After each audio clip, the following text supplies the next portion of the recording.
Let's start with S1, the stance or setup.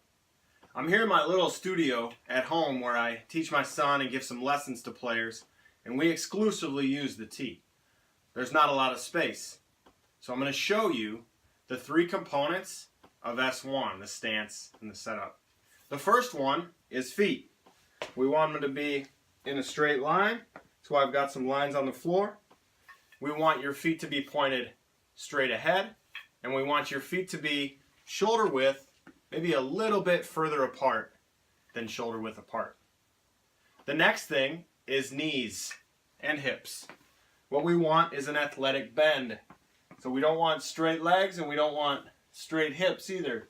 We want to sit just a little bit with both our knees and with our hips. The third one is hands. Connection to the bat is probably the one thing I see most commonly that is restrictive in the swing. It affects all the other S2, S3, and S4 negatively. So it's also could be called grip. I just don't like that term. I think connection to the bat is a little bit more gentle, and it gives us a better sense of how we want to actually treat that relationship between the hands and the bat. So one thing I see all the time is I see people having them line their fingers up. That's a great way to find out whether or not you have a proper grip. Another thing I like to do is I will have the player hold the bat on the handle like this, and then I will take it from the other end. And what I'll do is I'll pull on it, and I'll force them to pull back. And what that'll do is get the grip of the bat right into the strongest part of the hands.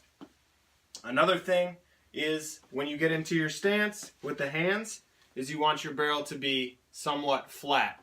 You don't want it to be straight up and down. You want it to be maybe, no further than a 45-degree angle. That's probably too much. That's okay. Anything up in here is what we're looking for. And then the knob of the bat, that's this part. We want that to point in our stance towards the front of the opposite batter's box. So if I'm right-handed, I want the knob of the bat to point towards the front of the left-handed batter's box. And then as we get into load, we'll transition that back to facing towards the back of the box. So those are the three things in S1. Feet, knees, hands.